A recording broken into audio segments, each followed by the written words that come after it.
The Doll Maker and the Doll of Sorrow. Screams echoed through the governor's palace, and chaos spread among the servants and guards like wildfire. The princess, Noor, the son of her father's life, had fallen ill in her bed, and the most skilled doctors were unable to diagnose her ailment. The governor sent his criers throughout the city, proclaiming that whoever healed the princess would receive a reward that would make them the wealthiest of the wealthy. So, what is the secret of the princess's mysterious illness?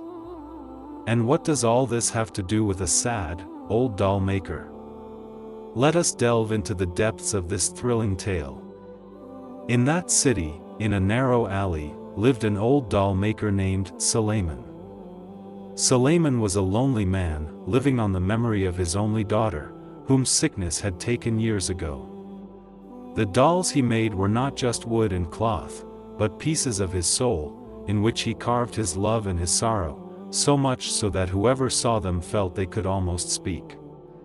When Sulayman heard of the princess's illness, he felt the same pain that had squeezed his heart years ago return to choke him.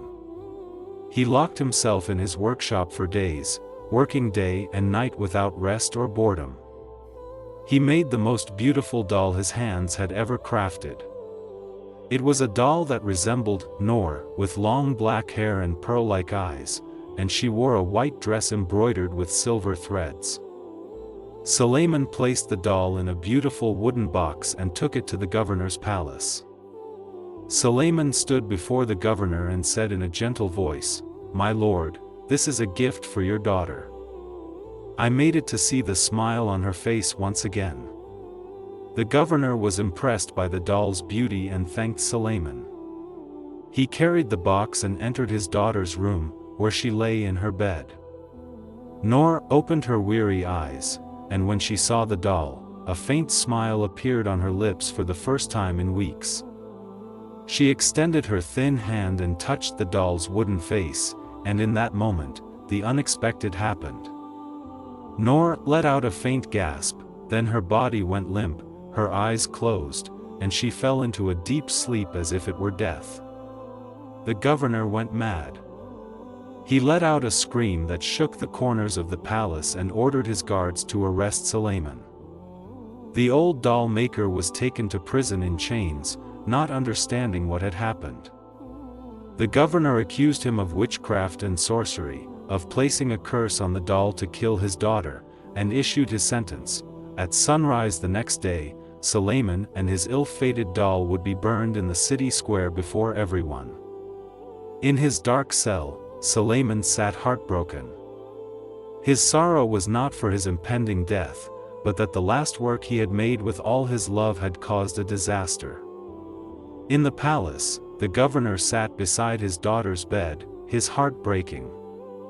Noor was breathing very slowly, and she was as cold as ice. Beside him stood his advisor, Jabir, a man with a stern face and cunning eyes. Jabir said in a voice like a snake's hiss, "I warned you about this man, my lord. He is a sorcerer, and this doll is a vessel for evil spirits.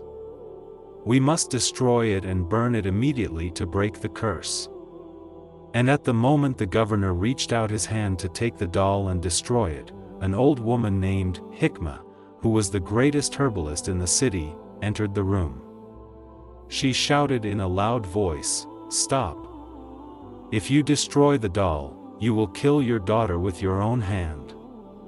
The governor looked at her angrily and said, "And what do you know, old woman?" Hikmah approached the doll and touched it gently. She said, "This doll is not cursed, it is the cure. Look." She pointed to the doll's wooden face. A small black spot had begun to appear on its cheek, and it was spreading very slowly.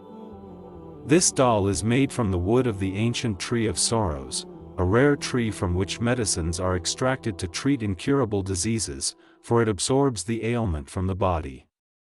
The doll is drawing the sickness from your daughter's body, but the treatment takes time, and if it is broken before the task is complete, the sickness will return to Noor many times stronger, and there will be no hope of her survival. The governor was caught in a deadly dilemma. Should he believe this old woman's words? Or listen to his advisor and avenge his daughter? And at that moment, the black spots on the doll's face began to spread more quickly, and at the same time, a faint blush began to return to Noor's pale face. Hikmah's words were true. The governor shouted to his guards, "Bring Sulayman immediately." Sulayman was brought from the prison, and when he saw what was happening, tears of relief fell from his eyes. He said, "I made it from the last piece of wood my wife left me. She always used to say that love is the most powerful cure." And here, the great surprise happened. While everyone was watching the doll, the advisor, Jabir, snuck up behind them, snatched the doll, and ran with it towards the balcony, screaming, "This curse must be broken." But the governor, in that moment, realized the whole truth. Jabir was not afraid of the curse, he was afraid of the cure.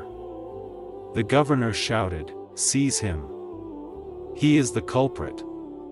The guards cornered Jabir on the edge of the balcony. The advisor broke down and confessed everything. He had been secretly poisoning Noor for months with a slow-acting poison, hoping she would die and the governor would collapse in grief, allowing him to seize power. When he saw the doll and knew of its healing ability, he devised this plot to get rid of Sulayman and pushed the governor to destroy the doll himself. And at the moment Jabir finished his confession, the doll turned completely black and cracked, as if it had absorbed the last particles of the disease. Sulayman said quickly, "Now. The treatment is not yet complete. It needs a tear of sincere love to release the healing power." The governor knelt before the cracked doll and wept bitterly for his daughter and for his injustice to the innocent man. A tear fell from his eyes onto the doll's wooden heart. The doll glowed with a bright white light for a moment, then crumbled and turned to ash that flew away with the wind. In that same second, Noor opened her eyes on the bed, as if waking from a long sleep, and called out in a clear, strong voice, "Father." And here we reach the core of the tale and its wisdom. Hasty judgment is the enemy of truth, for salvation may lie where we expect a curse, and evil may hide behind masks of loyalty. A kind heart, even if set in a mold of sorrow, is capable of defeating the greatest of schemes. If you were in the governor's place, would you have believed the healer or your anger? Share your opinions with us in the comments, and don't forget to subscribe to The Alchemist's Tales to discover a new story with us.